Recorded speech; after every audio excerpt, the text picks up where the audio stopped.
From the Lagoon at Stadium 26 in Miami, Florida. It's the SFL, it's week 10, and we have a great Southern matchup for you guys as the Fort Worth Toros travel to the East Coast to sunny Miami to face the Stingrays. I'm your play-by-play commentator, Ramos Lynn. Alongside me in the booth tonight is none other than Rochelle Colston. Rochelle, how are you today? What are your keys for this matchup? I think this is obviously two teams that have a lot to play for tonight, and they're going to give it all tonight. And Miami's looking for its first win still. I think Miami needs to come out and show more of a balanced offense. They're pass heavy, and on the other side of the ball, Fort Worth's very balanced. So Miami's got to find an answer for Fort Worth's run game. They have been having problems defending the run all season, so we'll see what happens. And the problem for Miami, they again, Fort Worth has a balanced offense. Passing yards allowed a game, Miami is number one in the league, only allowing 168 yards a game. But the problem is that that's because the opposing teams don't even have to really throw the ball that much, as the Stingrays allow 186 rushing yards a game. That is last in the SFL. But they gave Birmingham a run for their money a few weeks ago, and they're hoping to do the same thing tonight, as Fort Worth will return this one past the 25-yard line, past the 30, and a really good return to the 36-yard line. And that's where the Fort Worth offense will set up shop with Scar Patterson, the 9-year veteran, 6'4", 225, under center. Jet Zero and J.C. Bacon with Allen Alexander conform the backfield. Henry McGee, Mike St. Green, Smithers Witherson, the fourth, and Stephen Hacker are the wide receivers. The tight ends are Robert Garrett Jr. and James Matthew Jr., one of the two best tandems we've ever seen in the SFL at the tight end position. Duke LaRoe, Emilio Panda, and Jalil LaRue are in the offensive line, as the Toros start with a run, and Miami does get a stop right there at the line of scrimmage. No gain on the play. Stamango on the stop. A great stop by the Miami defense. Like you said, they were having trouble defending the run, but good job that time. Three wide receiver set this time for Fort Worth. Miami showing man coverage pre-snap. And Patterson will throw, passes middle, and the pass is caught. Stephen Hacker has about 20 yards and a first down for the Toros all the way near midfield. I'm just watching Stephen Hacker. I mean, he just bullets up that line. He's so fast and very hard to cover. He just himself right open in the middle of the field that time. And past midfield to about the 47-yard line goes Stephen Hacker. This Fort Worth offense, a very experienced offense. Really, the only new player is Smithers Witherson, the fourth, who's a rookie. But everybody else is at least a three-season veteran on this unit, as Jet Zero gets the run, and there is the running game for Fort Worth. Gets about 8 yards, and Miami will have to just have full focus, Rochelle, to just, plug the holes. J.C. Bacon and Jet Zero both, Zero especially, is a very bullying back. He's very powerful. But both of these runners are great. Toros offense moving the ball downfield. That is Scar Patterson with a QB sneak, gets the first down, and we have an injury, and unfortunately it's a Miami linebacker, Ben Bowman, the inside linebacker. So again, a unit that has, struggled stopping the run, losing their centerpiece at the linebacker position is not a good sign at all. Definitely not. I mean, your middle linebacker is usually your best linebacker on the field, and it's rough for Miami so far. They will put John Stamango, the strong safety, in the box to help with the run-stopping duties, at least on this play. Man in motion, and following along is the corner. Didn't quite see the numbers. Scar Patterson throws the pass middle. It's intercepted, and going back the other way to the 39, Miami gets the turnover. That's Brandon Ewing, the cornerback, with a big play there, putting Miami in pretty good field position here. Brandon Ewing, the most veteran player on this defense, 13 seasons in the SFL, of course, formerly of Charleston, as is most of the players in this squad. He also played way back in the day with London, if I remember correctly. So he's been around for a while and he makes the play.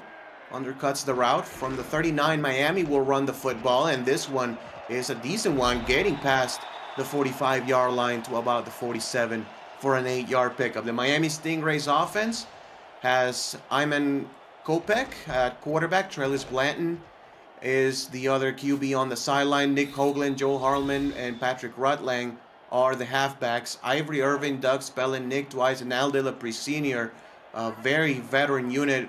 The wide receiver position, Goosebusters, Leon Sankasson, and Tala Bobby are the tight ends. Pat Redding, Marcus Buzz, Leroy James, and Finley James in the offensive line. This is a run off tackle, not going for any yardage, actually losing 2 on the play as the Fort Worth defense makes the stop. Nate Brown with the penetration. Yeah, looking at the Miami offense, I mean, they have 3 tight ends and 3 backs. They have the perfect setup to run. They just don't run the ball very often. Skopik throws the ball deep, and the pass is caught off the deflection.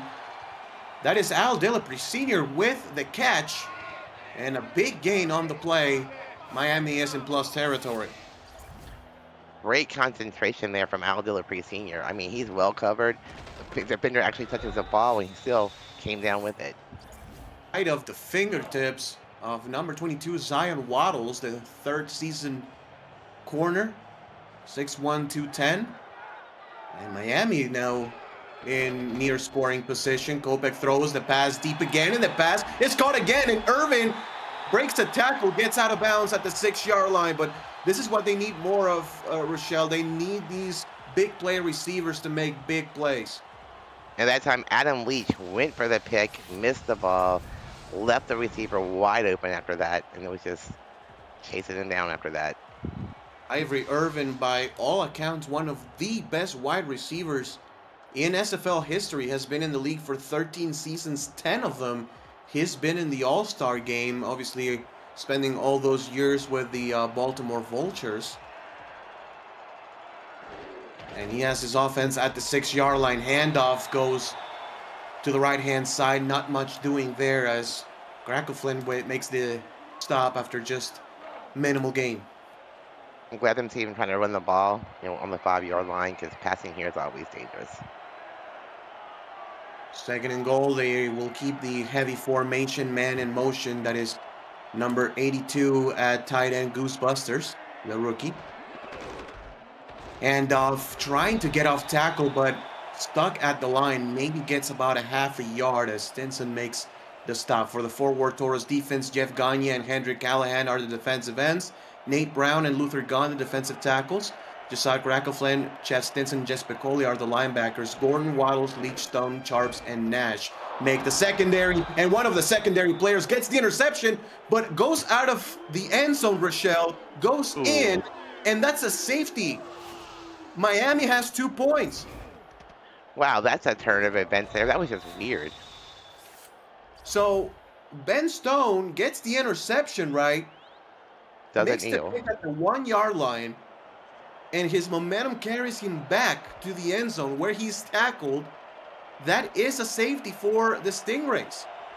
And so Miami is now returning this football to the 45-yard line, and it turned from a dream scenario from Fort Worth to a nightmare one.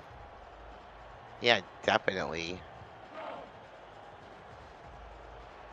Good luck, stats crew, charting that one out. I mean, that's a unique one. Shout out to Jacob in the stats truck helping us out. Appreciate you, Jacob. Obviously, co-owner of Miami, as this run goes absolutely nowhere. Nate Brown, who has been an immovable object for years, Rochelle, makes the stop.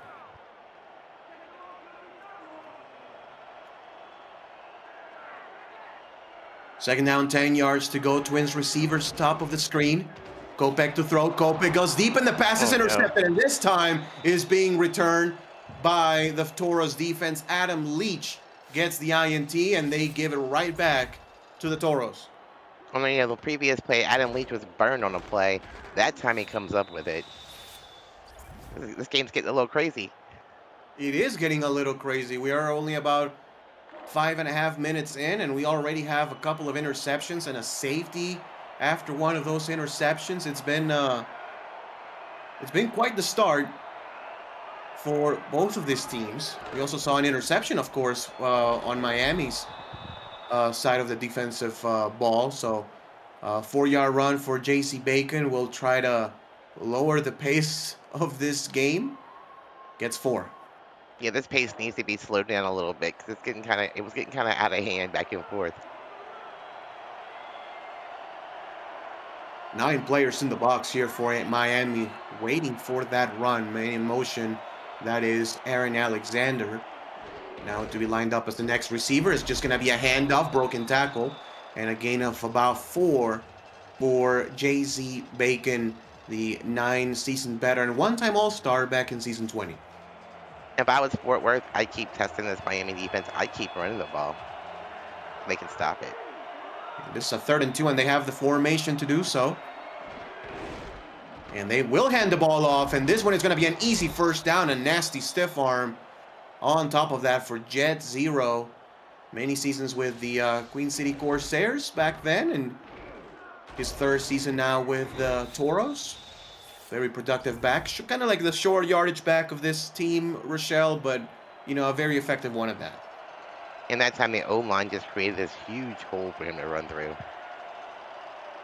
3 wide receiver set. Receiver in motion is Mike St. Green, 1st season with Fort Worth. To throw. Patterson throws the pass, almost going the other way again. Another dangerous throw as the Stingrays will all over that. Maxwell Kimby, the corner on the stop. Baron Wen, Dan Nash, Big Snacks, and Anthony Ellison are in the defensive line. Ben Bowman is the inside linebacker, still injured. Khalil Thomas and Zach Benjamin are the linebackers. Jacob Clear, Brandon Ewing, Maxwell Kimby, as well as Sam Blunder, Dundas Talacarne, and John Stamengo are in the secondary. And again, another pass that falls harmlessly to the turf. It's Maxwell Quimby again with the stop. Now we know why he plays defense. That's 2 he probably should have come down with. And Scar Patterson in this offense, Rochelle, will not be gun shy apparently. They have an empty set. A passing down on 3rd and 10. And Patterson is back to throw. Patterson buys time, throws deep. The pass this time is intercepted. And going back the other way, Miami with the ball all the way to the 20-yard line. 4 interceptions in the first 7.5 minutes of play. And that was Talacarne there, the strong safety, was coming down with the ball. I wonder what's the record for how many interceptions you have in the first quarter of a game. You have to be pretty close to that. You know, I've been part of or called games in which, you know, I've had 4, maybe 5 interceptions in a quarter. I mean, this is getting up there, as neither offense can hold on to the football. A 2-0 game, apparently between the Marlins and the Rangers. As we see a man in motion from left to right.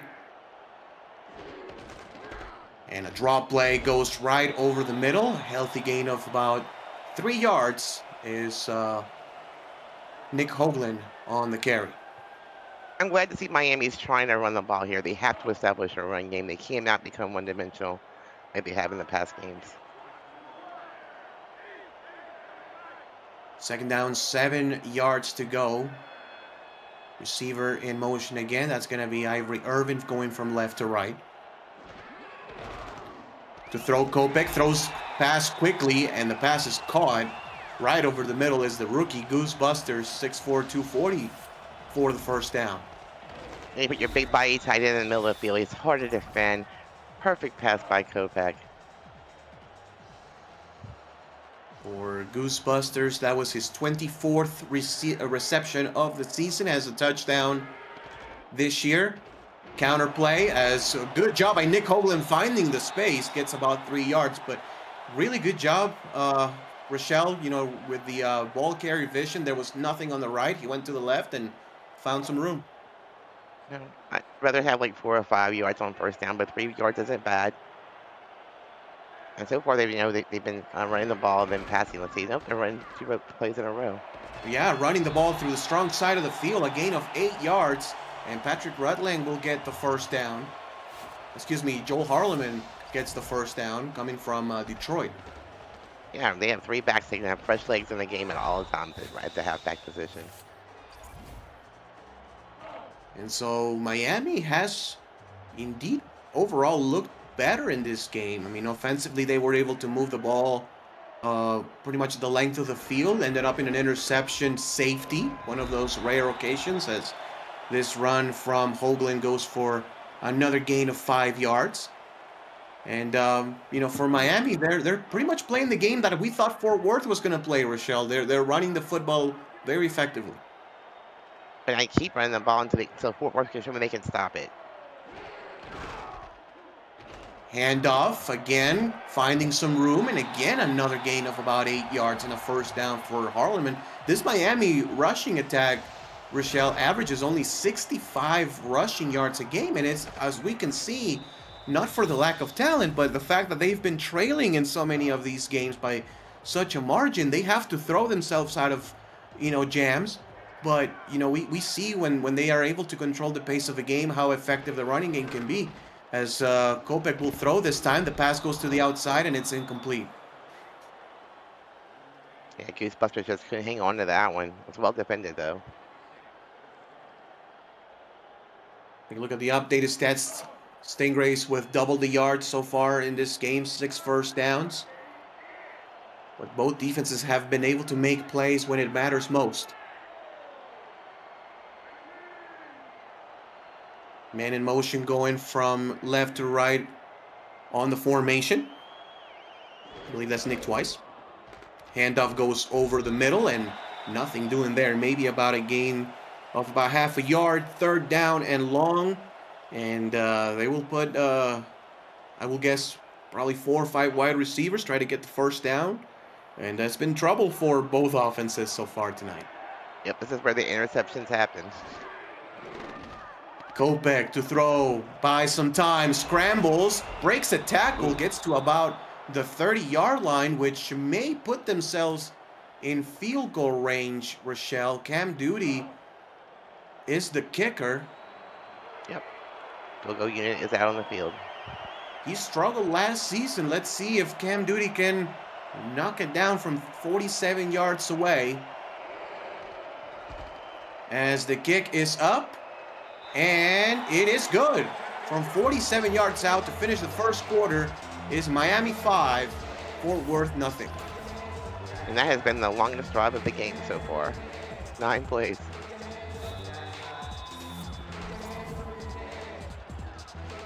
Absolute battle here in the South Division as always.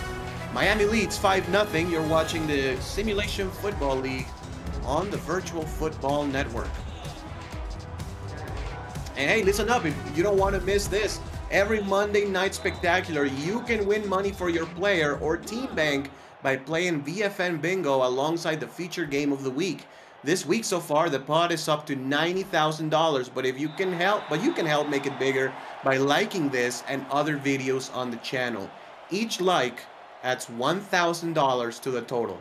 See you Monday night. I think about a week or two ago, Rochelle, our pod was up to almost 400K. I know. And, some player got a huge payday a few days ago. If you're playing bingo tonight, you have a 5, which is very unusual to come off the board. Yes. As this handoff to JC Bacon goes for a gain of 5 yards. And I think this has to be their game, Rochelle, for Fort Worth is... obviously they're only down by 1 possession. It's even less than a touchdown. So you can keep running the ball, but they're gonna throw again. And Scar Patterson finds the ground as he just throws it to nobody. I don't know what happened there. That was kind of a broken play. It looked like. Looks like the receiver got jammed at the line, which is legal. I mean, within 5 yards. So Miami will get another stop here on second down. Pass is caught, but well short of the first down marker. A gain of 3 yards, but right there to make the play is number 26, Brandon Ewing. And this secondary for Miami has been exceptional tonight. Yeah, you come out, you score, you make Fort Worth go out with a 3 and out, and you're You get the ball right back right here, early. On his away from Sophia Peaches. And oh, right there, as he was fielding the football, Ben Sharps makes the stop. Great field position, Rochelle. Again, Miami has been able to move the ball effectively. They will get the ball at the 45-yard line, and we've seen that Cam Duty has the leg to put points on the board. This is a game that, every single point will count, it seems like. Handoff goes right up the middle. A gain of 3 yards to Nick Hoagland for minimal gain. And this forward defense, just has to keep them in the game so far. Yep, I'm glad they're sticking with their run game also. Handoff again. This one goes off tackle. Not able to break a tackle, but moving his legs forward is Joel Harleman for a gain of another 6 yards. 3rd and 1 upcoming. Yeah, Hoagland in the backfield again, 3rd and 1. And another heavy set, so expect a run here. And it is a run, and this one is good for another 1st down. 5 yards for Hoagland, moves the chains. And this offensive line, Rochelle, led by Redding, Buzz, and the 2 James, really putting in some work.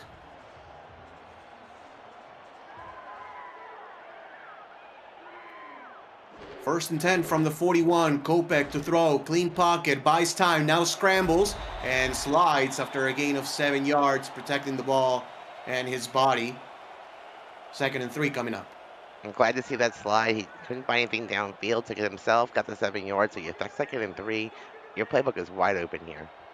Yeah, and you know that Coach Benjamin has been on his ear. As long as we don't make turnovers, we have a chance to win this ball game. As this handoff goes to the left-hand side, breaks the tackle, and getting another 1st down on the outside is Nick Hoagland. Really good effort by the halfback. And that was all Nick Hoagland. He just powered forward, just knocking defenders out of his way, picked up the 1st down. They're in field goal range right here. They sure are. 2 tight ends set. Kopech throws it short. The pass is caught, breaking a tackle. And again, another big gain after a broken tackle for Busters this time. 2nd and inches, and Miami really rolling here on this drive.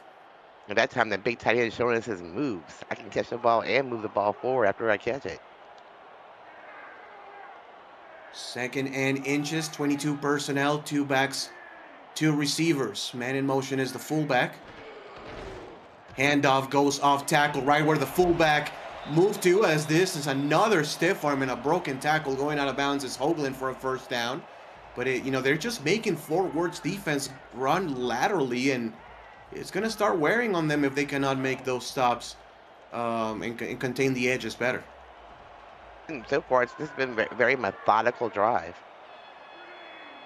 Been a long drive here for Miami, a drive that started at their own 45-yard line, and they've made the 2nd quarter basically entirely theirs.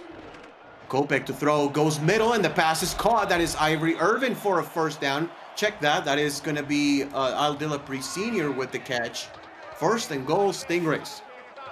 And Miami definitely has the offensive weapons. I mean, you got Irvin, you got Spelling, you got Twice, you got Dilapri Sr., you got Goosebusters, and you have a whole slew of receivers out there. You got 3 halfbacks, and you also got 2 quarterbacks in there. Yeah, absolutely, and we know, when we knew that it was a matter of time for the coaching staff to get things pieced together. As this is a run 4 yards out for a touchdown. That was Nick Hoagland's drive. Stingrays with another 6 on the board. Okay, so Miami's coming here and doing something they normally don't do. On that drive, it was mostly run plays. Yes. Yes, and we spoke how, they are only averaging 65 rushing yards a game, but, really for the first time in a number of weeks, they've been able to lean on the run game instead of having to throw to catch up. And now they have the lead, too. They do, by 2 scores. Duty puts the extra point up, and good. 12-0, Stingrays over the Toros. The SFLM Season 12 is underway, and you can catch all of the action every Tuesday and Thursday on the Virtual Football Network. This week, the San Diego heads north to Oregon, and New York goes west to San Jose on Tuesday, plus Philadelphia hosts Boston on Thursday. See the SFL stars of tomorrow right here on the Virtual Football Network. Scar Patterson, Rochelle, tough game. You know, he's completed 4 passes, 2 to each team, and only 21 yards through the air, and they'll need him. Patterson to throw, pass is caught in tight coverage, but Stephen Hacker makes the reception for a gain of 6 yards. I mean, Miami's defense is playing very tight coverage tonight. They're all over the receivers, making it tough for Fort Worth tonight. Heavy set, 2nd down and 4. 5 minutes left here in the second quarter. Patterson will get the keeper, goes off tackle after there was no space over the middle, and slides 1 yard shy of the first down. It's going to be 3rd and 1. I'm glad to see they actually slide that time. They slid, instead of just running shoulder pads first. Split backs formation. Stephen Hacker goes in motion from left to right. Patterson hands the ball off, and this will be enough for a first down. Just barely. J.C. Bacon gets 2. And J.C. Bacon didn't give up. He just kept pushing his legs forward, basically pushing the defenders back. First down and 10. Patterson to throw, buys time, throws over the middle. The pass is caught, wide open. A gain of 9 yards for Henry McGee will make it another 2nd and short. They've tried that play a couple of times. It's the first time it actually worked.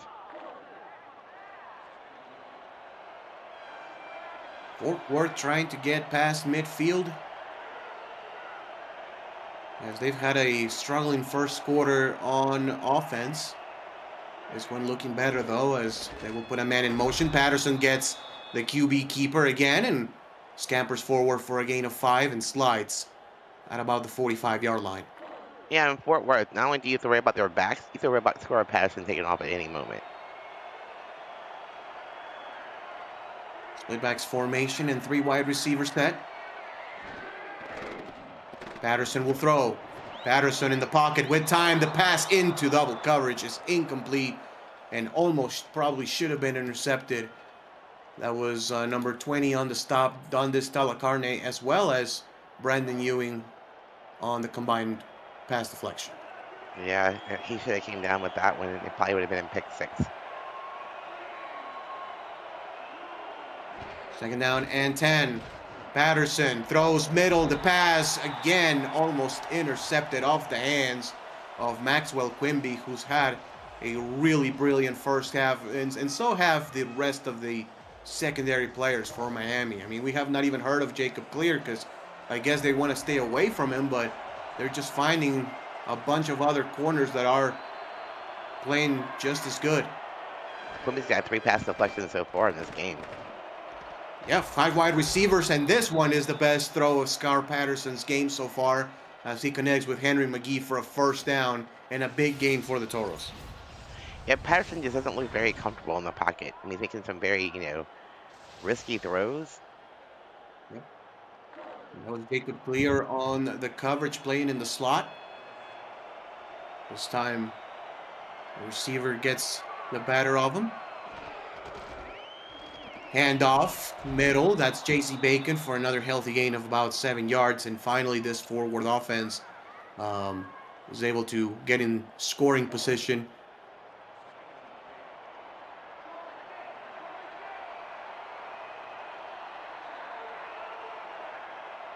Two tight end set. Handoff goes middle. And they're going to give him a first down. That's Jet Zero on the carry. Seemed to be a bit close, Rochelle. I'm surprised we're not seeing a challenge here. Bit surprised too. I mean, the yellow line is not official, of course. It's just a help for us here in the broadcast and for the viewers, as this is another great catch. Henry McGee with another reception, a gain of about 9.5. And this will be the 2-minute timeout. Miami leads by 12. but Fort Worth has their best offensive drive of the first half. You're watching the Simulation Football League here on the Virtual Football Network. Rochelle Colston and Ramos Ling here on the booth. Jacob Clear in the stats truck. Handoff goes to the fullback. That's Jet Zero for a gain of 3 yards and a first down, Toros. And they're just taking their time here. They want to be the last team with the ball before the half. No rush from the Fort Worth offense, to your point. No timeouts. They're going to hand the ball off again, and this one will be for a gain of 4 yards. J.C. Bacon on the tote.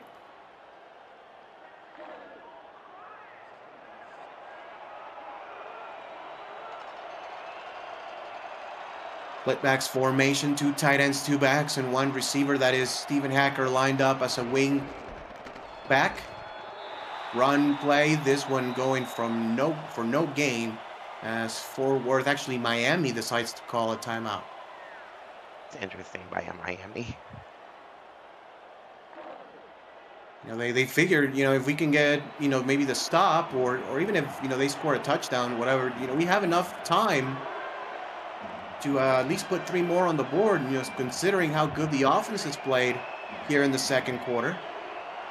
Man in motion is Stephen Hacker. Make it 4 receivers, bottom of your screen. Patterson to throw. Patterson goes, and the pass is incomplete. Trying to connect with Mike St. Green, but this one well deflected. Again, Brandon Ewing with the pass deflection. He's shaking his head because he really wanted that one. So they'll settle for a field goal here.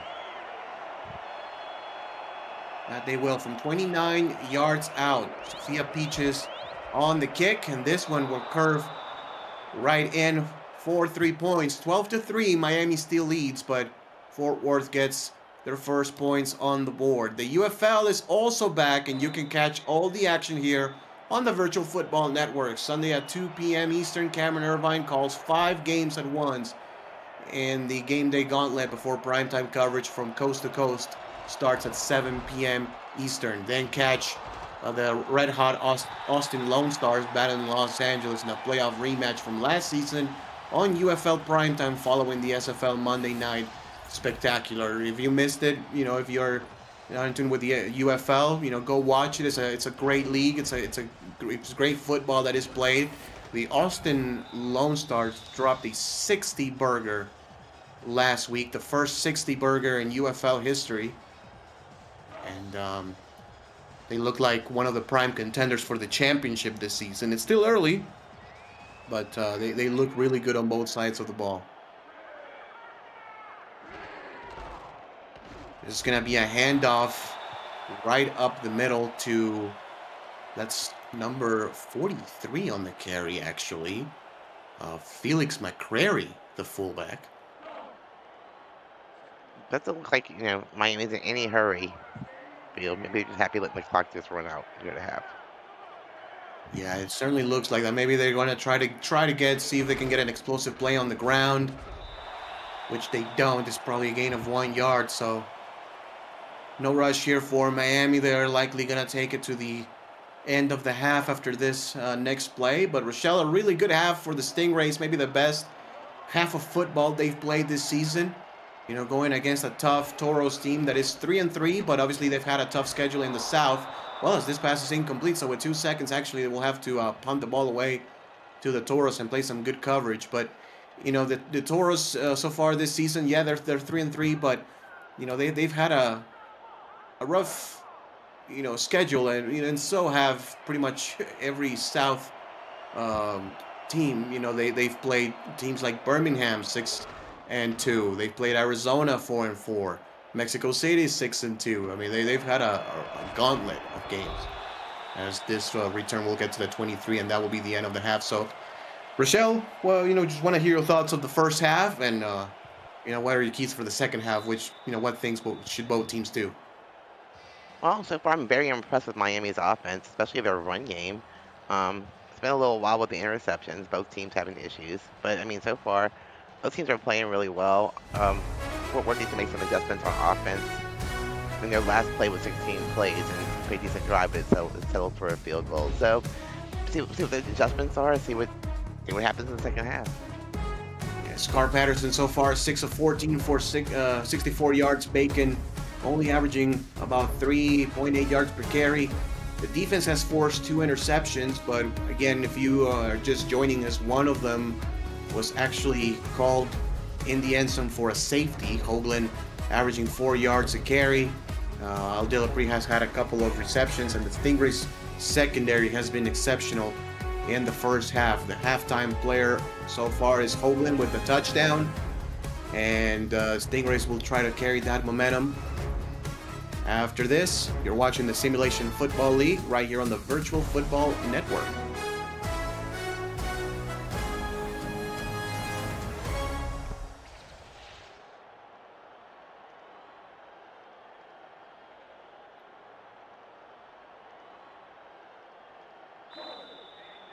Back here in Miami, Florida, Stingrays have a 9-point lead, and they'll get the ball back to start the second half.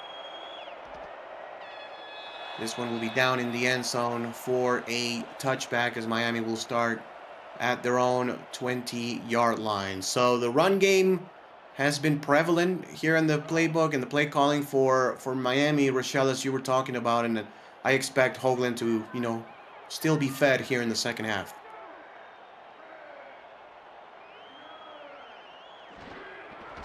Two tight ends set. They're actually going to throw, and a good throw at that. Goosebusters gets about 18 yards and a first down on the first play of the third quarter. Yeah, and so far tonight, that's been his favorite target. Tonight's got 5 catches for 43 yards. 3 receptions, 3 for 5 or 42 yards. Yeah, and he's made them count. He's been working middle of the field, which is not easy to do against this Fort Worth defense. Kopech to throw again. The pass over the middle is incomplete. This one is broken up by Ben Charles, the strong safety. Miami will have a 2nd and 10 coming up. I'm surprised that Miami's coming out here throwing the ball like this. I mean, they're doing so well with their run game in the first half, and then it's like now they're going to go pass heavy. Yep, let's see what they do here on 2nd down and 10 with 2 tight ends and 2 receivers, and they will throw again. As Kopech throws the ball and the pass is almost intercepted. That was number 55, Gracklefin, who already has a couple of pass deflections in this game with a pass breakup, and now it's 3rd and 10 and you have to throw. That was another dangerous pass by Kopech. I mean, he's got 2 interceptions on the night already. They will send a receiver in motion from left to right. Kopech to throw. Kopech breaks a sack, then pump fakes and finally goes down after a 1-yard loss. First sack of the game goes to Nate Brown. And just like that, the Fort Worth Toros get the stop, and they will get the ball back. And whenever he did that little pump fake, it was pretty much all over. The defense was just converging on him. Much needed stop here for the Toros defense. Will net him presumably decent field position. This punt is away from Duty, getting to the 33-yard line and immediately put down right there by John Stemengo. And the Fort Worth Toros offense will try again, as they ended the first half in a positive note, Rochelle, with 3 points, but other than that, it's been Miami's defense getting the upper hand. Yeah, their last drive before the half was like 16 plays, the longest drive of the evening, almost over 4 minutes for that drive. This handoff goes to J.C. Bacon, and he turns only about a 2-yard gain into a 5 yards to make this a 2nd down and 5. The Toros aren't worried. They're running their normal offense.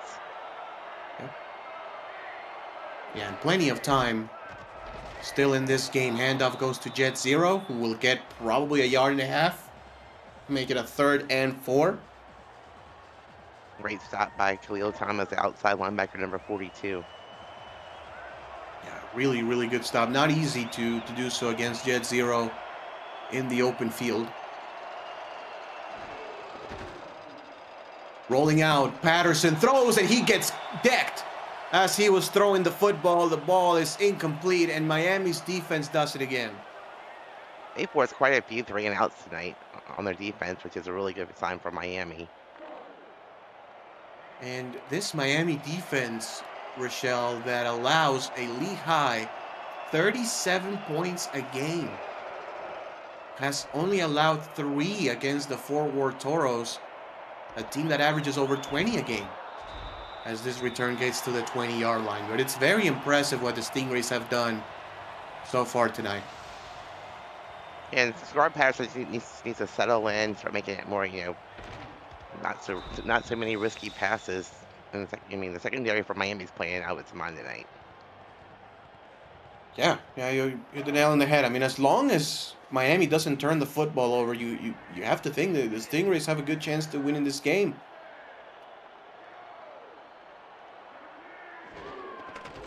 And there's going to be another throw from Kopech. This one over the middle. Busters will get about 19 on the play as he carries the secondary of the Toros forward for a big chunk of yardage. And Goose Busters has basically put on a receiving clinic in the middle of the field tonight.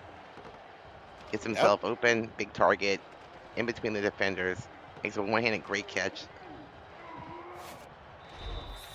Yeah, he's been by far the most reliable target for Kopech tonight.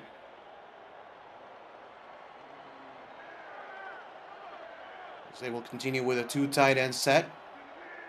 Player in motion, going from left to right, make it an even set. Kopech will throw again. Now this one is a check down to Hoagland, who gets 5 on the play. So a good gain. That's kind of like an elongated run, Rochelle. Kind of just a swing pass, put the running back in the open field and see what he can do. And that Hoagland did a good job of actually getting yards after that catch. Heavy formation this time as Miami will go back to the ground game. First run of the second half nets them about 7 on the play, and Harleman has the first down.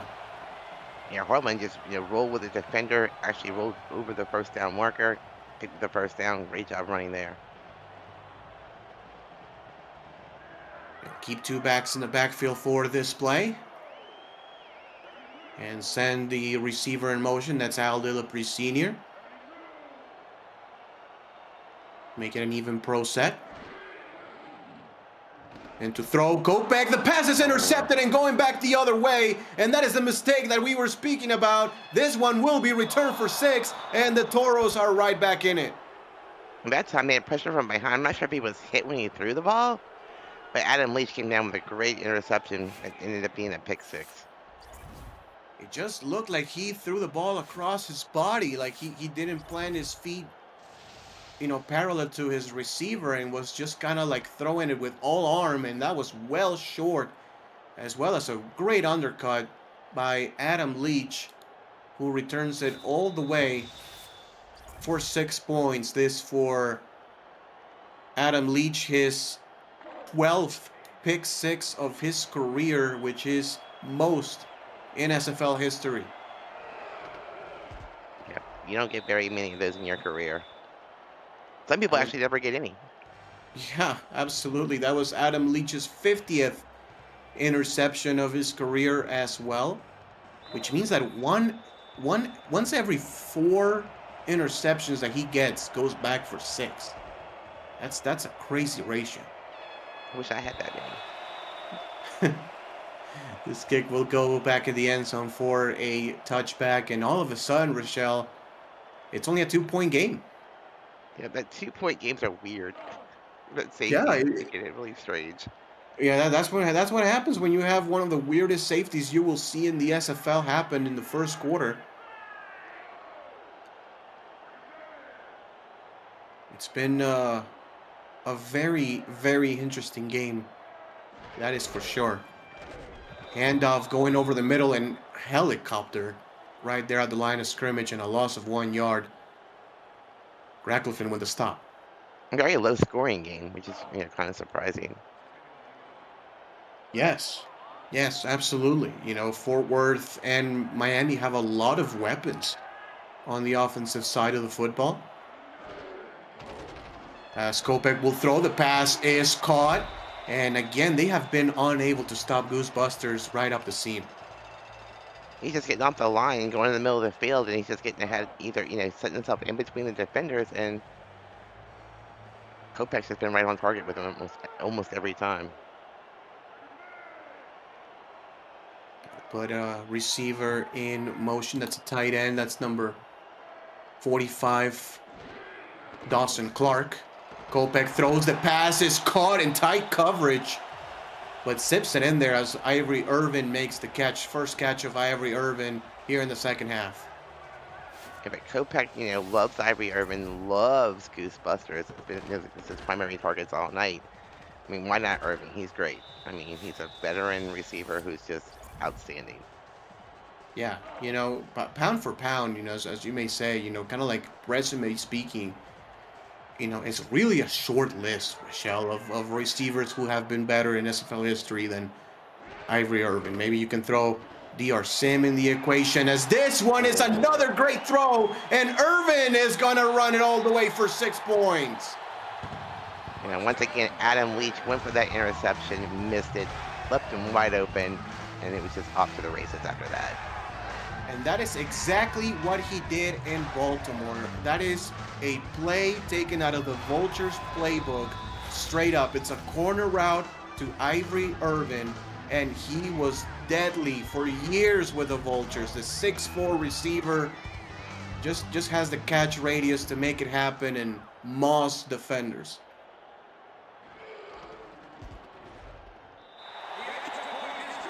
The extra point is up and good. Miami retakes their 9-point lead. It is 19-10.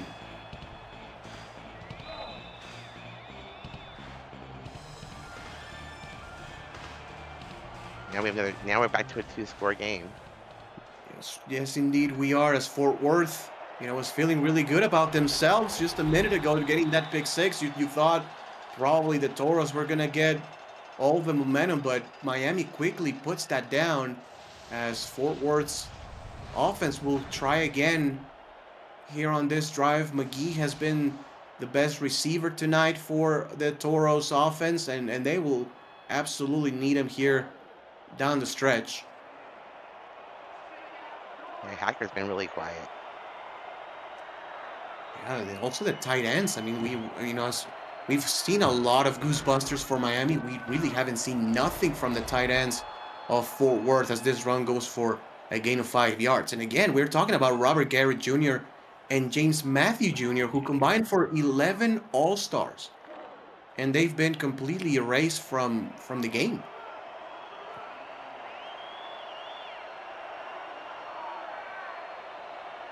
Heavy formation here for the Toros. A handoff right up the middle. That is jet zero for about 8 yards and a first down for the Toros offense. And Fort Worth has enough time on the clock where they can still run their methodical offense, still use their run game. You just have to get it. They just have to figure something out and not throw interceptions.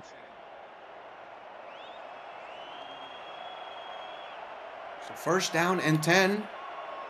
Twin set bottom of the screen. Handoff goes again to the outside, and this one is a good run at that.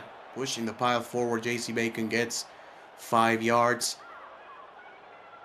James Matthew Jr. just under 100 yards from 11,000 in his career. Robert Garrett Jr. just 9 yards, away from 7,000 on his career. They have very good tight ends on this team for sure, and very good receivers.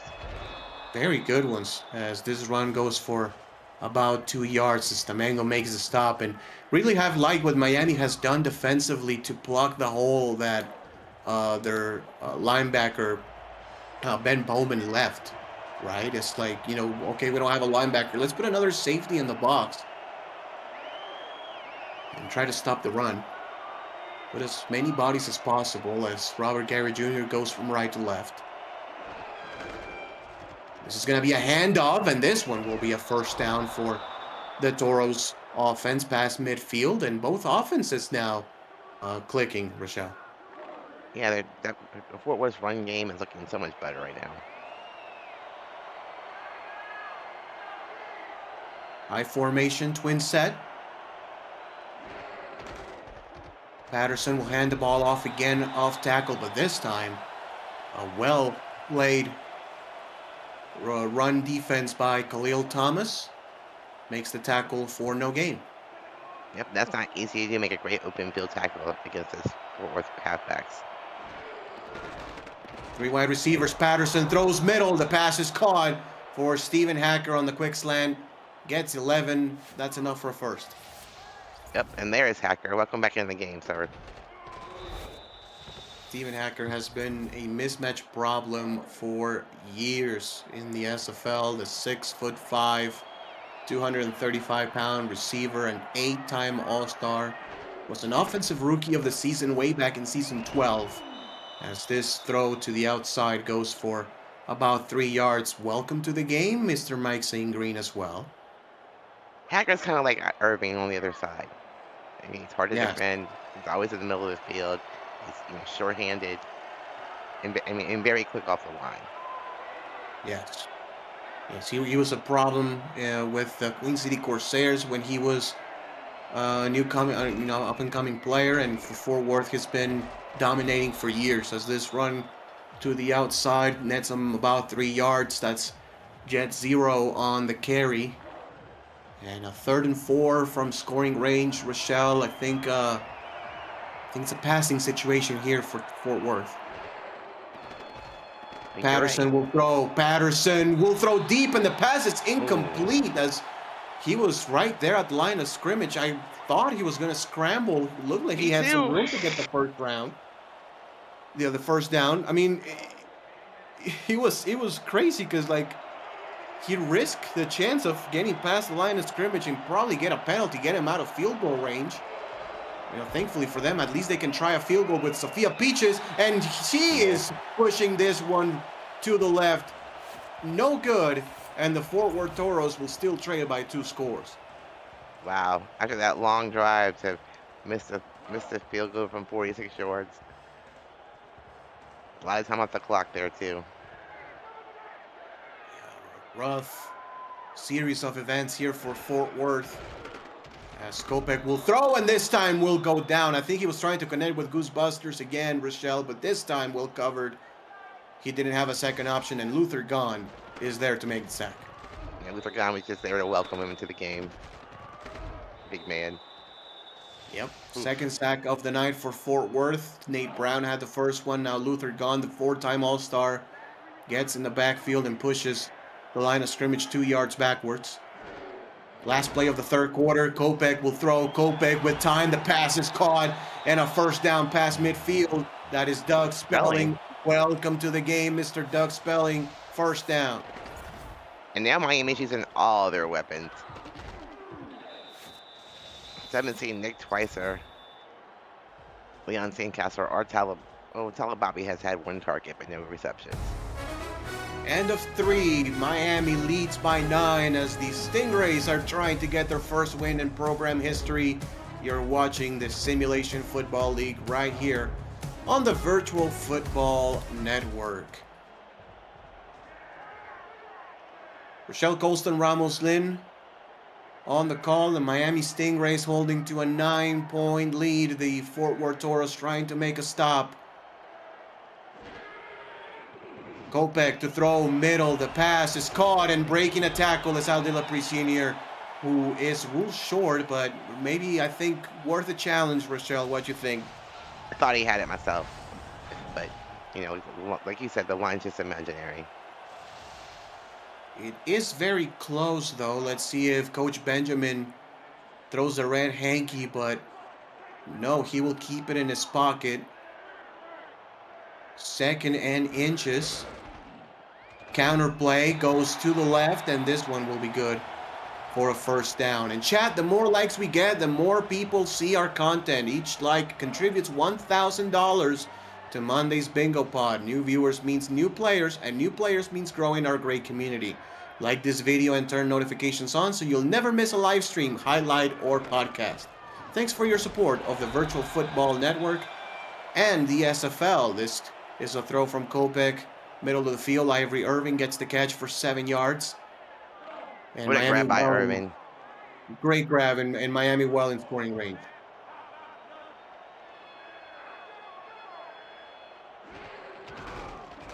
Toss play goes to the right, breaking a tackle, but unable to get the first down is Joel Harleman. Will be about half a yard shy. Last time on third down and short, they threw the ball. Let's see what they do here. Third inches, I think you should let Kopech just run the ball. Quarterback sneak it here. See if they do that. They also have Joel Harleman, who's been really good on short yardage situations, but they're going to give it to Hoagland, and Hoagland easily gets the first down. It's going to be a gain of about 5 yards. Check that, Harleman does get the carry for the first down.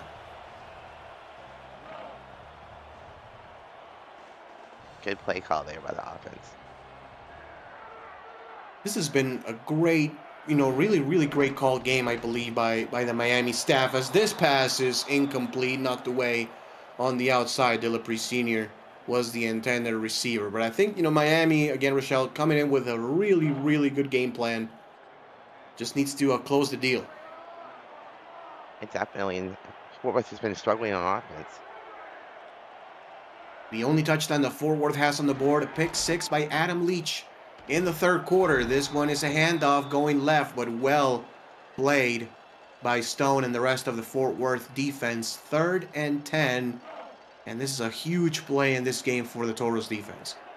Yes, they need to hold Miami to a field goal here.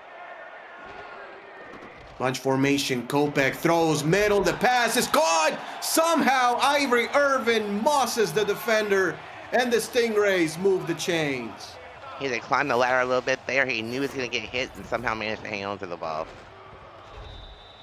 He was hit immediately. At some, there's times, Rochelle, where it's like you just don't care and throw it anyway, because your number one receiver can make plays just like that. Ivory Irvin, well past or very close from surpassing 16,000 yards on his career. This is a run to Nick Hoagland, and Hoagland gets the touchdown. Look at the blocking by the Miami offensive line. That was impressive. Sealing the edge is the Stingrays offensive line and tight ends. You can see on the outside, everybody hat on a hat. And the home team, Miami Stingrays, with this extra point, will make it a 16-point game. It's still a 2-possession game, technically. But the Fort Worth Toros are behind the 8 ball, and they need to put points in a hurry. It's still a 2-score game, but Fort Worth has to score 2 touchdowns and make two 2-point conversions. And they don't have a whole lot of time. Yeah, and not easy at all. Again, especially the way Miami's defense has played all night. They've only, again, allowed 3 points the whole game. This kick goes back at the end zone for a touchback, and Fort Worth's offense, they need a big play, Rochelle. I mean, this is where they need, Stephen Hacker or, one of the receivers to break one open.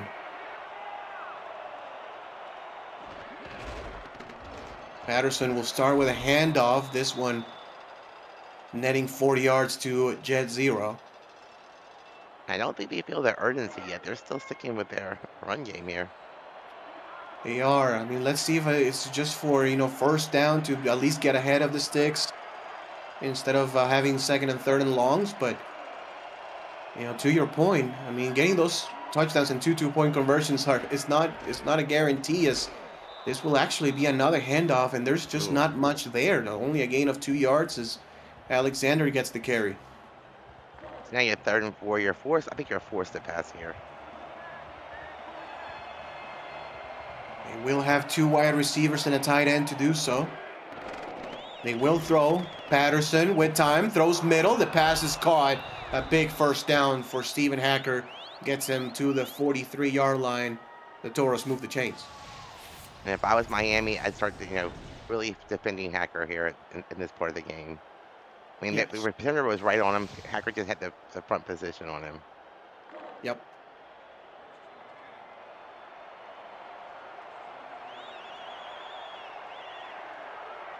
Two receivers In the formation for Fort Worth, they will run a stretch play to the right. Oh, absolutely clobbered at the line of scrimmage.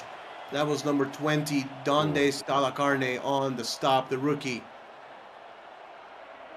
Yeah, he just basically forearmed the guy to the ground. Impressive tackle. Patterson to throw middle. That one is caught.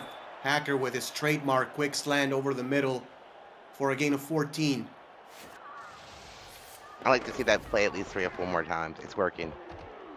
It is working. You know, he's able to beat the press, man. I mean, Maxwell Quimby has done a really good job so far tonight, covering. But you know, it's just hard. I mean, it's a 6'5", 235-pound receiver who has great release. As this one is incomplete, almost intercepted again. Another pass deflection for Brandon Ewing.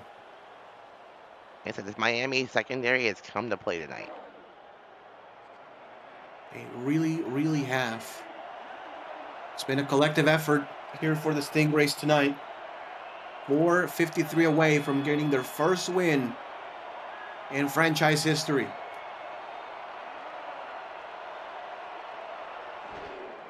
Patterson drops back to throw, throws middle, incomplete in quadruple coverage. McGee cannot catch the ball. That's trusting your receiver. Thank God it was just a little bit overthrown.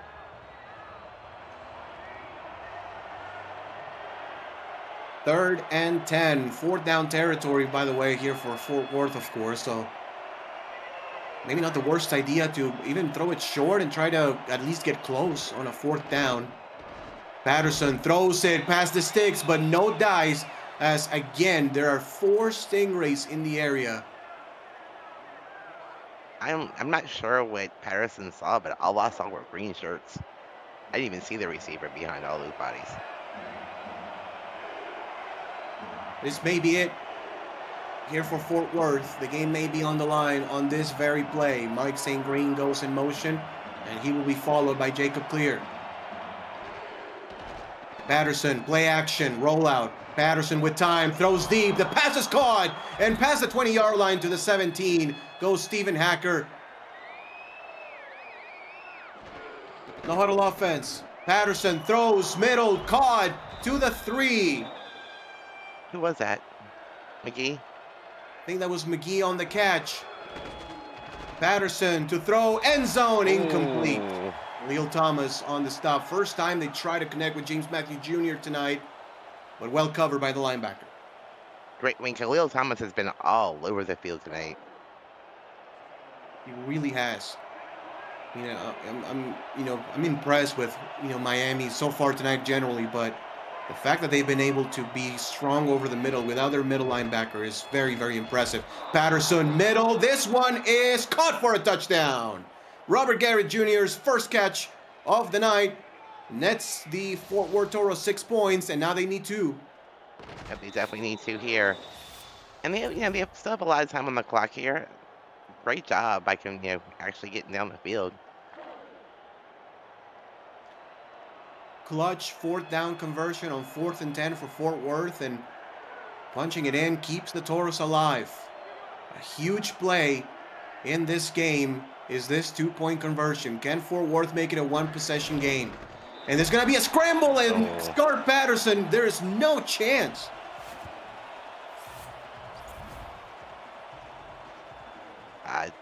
That Great fooled stop by nobody. Miami. Great job by Miami staying disciplined. That fooled nobody, as Scar Patterson was asked to run it from 2 yards out, as this one will be fielded by Miami, and the return is going to go all the way for a touchdown. Yes. Oh my gosh. What happened on that play? A little bit of an, you normally see it on punts, but an outkick coverage of sorts, right? Where they just kicked it like too low, but at the same time a little bit far. The blocking was there.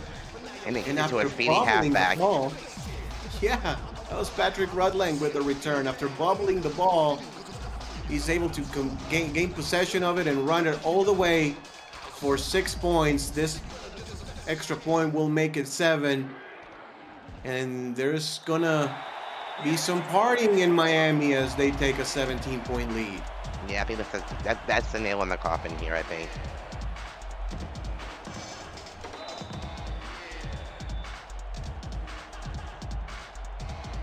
At this point, the Fort Worth Toros need a miracle. This one will be kicked out of the end zone for a touchback. The SFL convention is headed back west, this time to Denver, Colorado, July 31st through August 2nd. We've already oversold our rooms in what is shaping up to be the largest SFL convention ever. Reserve your room now at simfl.net and don't miss the SFL event of the year. Patterson throws it middle. The pass is caught. That's Mike St. Green for a gain of 12, and we're going to see no huddle from here on out. Roll out. Patterson throws middle. Caught again. Pass midfield to the 49. That was James Matthew Jr. with the catch. So now they're using their tight ends all of a sudden. Patterson throws it in off the hands of Mike St. Green. Good job by Ewing and company jarring the ball loose, but that's one that a veteran great like St. Green normally catches. Yeah, definitely. I like the hurry up offense. It's looking, fairly well for them. From the gun, 5 wide receivers for Patterson.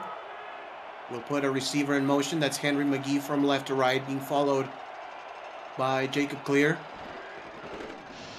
Patterson throws it quickly, and the pass is incomplete. Trying to connect with James Matthew Jr. No dice, 3rd and 10.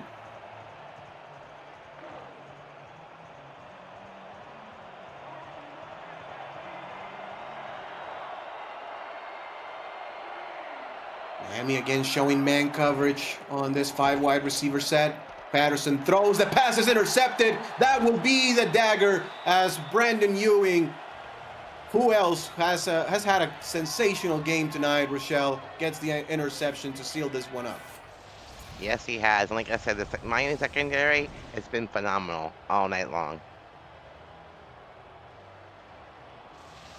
Brandon Ewing with 2 interceptions. This one to send the Miami Stingrays presumably to their first win as a franchise.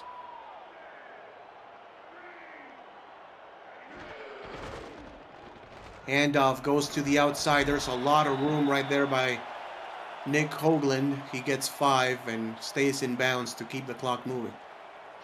And at this point, with that 5 yards, I think the Miami run game is over 100 yards. It is.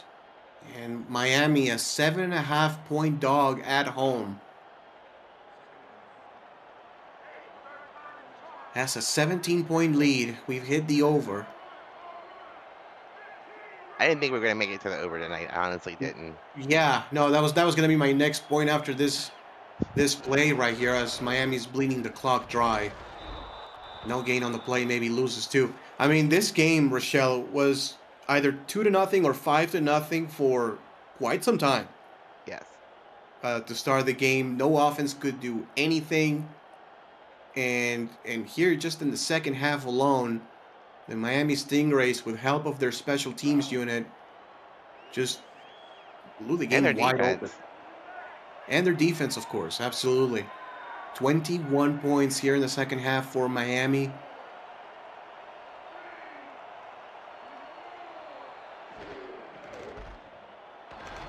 And they're not done yet. I mean, Hoagland gets big space for another first down. This one the last before the 2-minute timeout. And look what it means to the Miami Stingray fans. They're loving it, and they're loud. A great football town. This one is the 2-minute warning. Rochelle Colston and Ramos Ling on the call. Jacob Clear, who also has to be over the moon, the Miami head boss over there, that organization, sees his team seal a big win at home. Timeout called by the Toros. I remember Miami's defense has held the Toros to basically 9 points.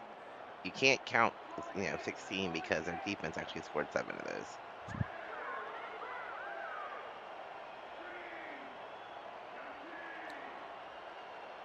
And in motion is the fullback. They will hand the ball off, cutting inside. Oh, and then absolutely killing one of the defensive players. I didn't even see a name, and even if I did, I would not even say his name, not to embarrass him. But good gain there for Miami, very close to a first down to be able to take some knees.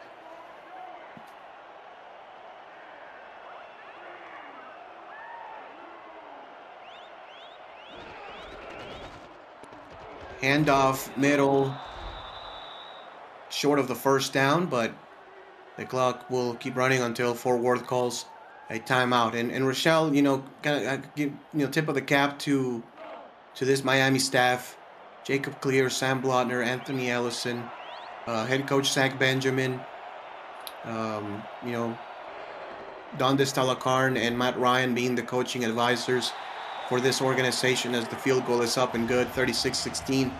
Just they week after week, it's hard. A few seasons ago we were in that same position, Rochelle, as the Aztecs. We started a season 0-7, and it's tough. It's tough, but you keep your head down, you keep grinding, and getting a win like this is just so rewarding. It is. I mean, Carolina's having a tough season this season also. Kick back of the end zone, touchback. Fort Worth will try to make the score look a little bit better as we reach the final stretch of this game. Yeah, they have no timeouts and 142 to work with. Yep, and there's going to be Scar Patterson trying to again make one more touchdown to make this look a little bit better on paper. But Miami was just a better team tonight throughout. Patterson breaks a sack. The pass is overthrown, incomplete. He was covered like a blanket anyway. I mean, Second and in the 10. second half, whenever there's a receiver on the field and Patterson's throwing to him, there's usually 2 to 4 bodies around that receiver. Great job by the secondary tonight.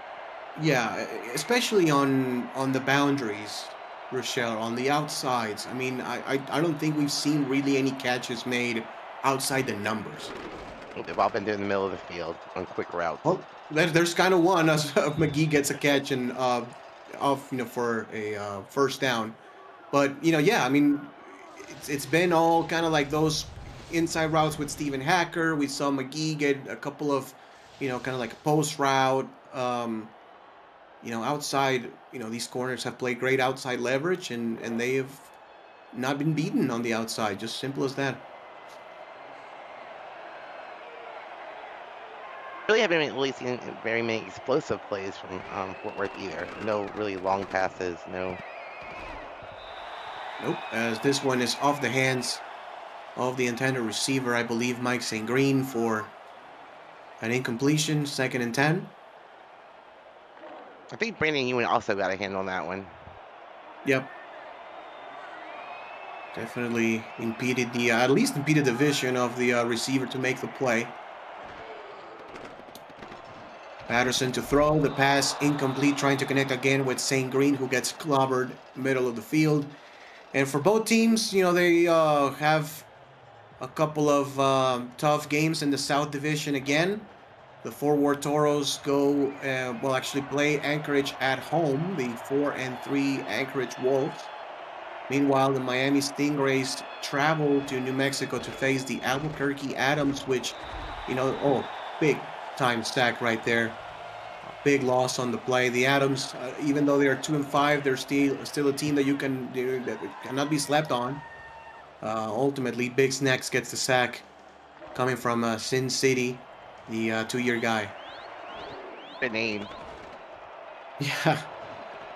Patterson. Oh, this one is picked with one hand, and the cherry on top as he breaks a tackle. Spin moves. He wants his pick six. He gets his pick six. Touchdown, Miami. Well, welcome to the game, Jacob Clear. In a big way. In a huge way. Oh, my goodness.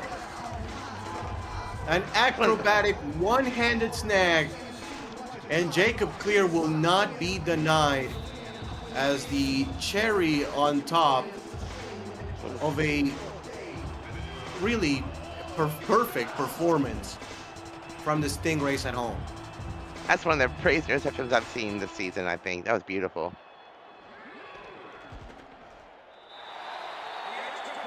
And even in an absolute, finished ball game, we still get, great excitement on plays. That one will be one of the top plays of the season in the SFL.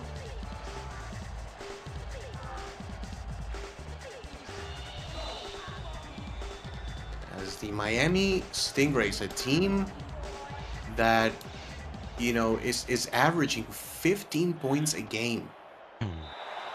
Those in drops to 43. And for Fort Worth, I mean, for the Toros are a veteran team. They're gonna bounce back from this. They always do. When you think the Toros are in a slump, they find ways to bounce back, Rochelle. They're a team that are always in the mix at the end of every season. So, not at all the end of the world here for the Toros, but a wake-up call for sure. And don't get me wrong, we've had 6 interceptions. Both quarterbacks have thrown 3. Miami's just done a better job of taking advantage of those interceptions. Scar Patterson will try to get some more stats before the end of the game. 37 seconds left. We'll spike this one to make it 2nd and 10. And again, for Fort Worth, more games down the stretch. They have to go at DC. Then they play Albuquerque at home, and they close the season out at Carolina and at Houston, a Houston team that leads this absolute bloodbath of a South Division. This is a pass punt. Yeah, Stephen Hacker for a first.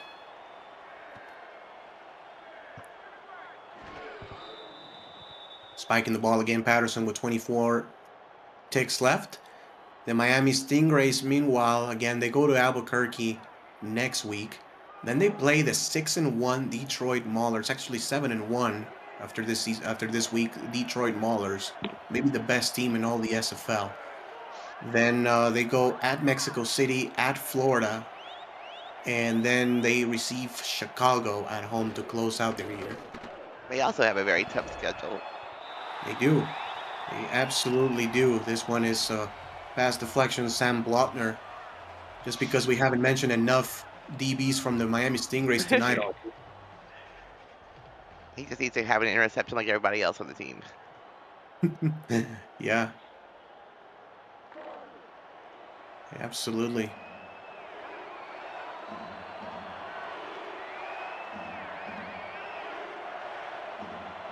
Maybe the final couple of plays of the night. Patterson scrambles left, throws. The pass is deflected away and incomplete. 4th down and 10 upcoming. That's Quimby once again with another pass deflection on the night. Yep. And just throwing the ball, past 15 yards or so has been impossible for the Toros tonight. Especially on the outside. Yes. The only team successful sideline play by the Toros tonight. Yep. Man coverage from the Stingrays. Patterson will throw deep. And guess what? It's another batted ball. I believe Jacob Clear, the one in the picture. And the Miami Stingrays will take a knee and go to 1-6.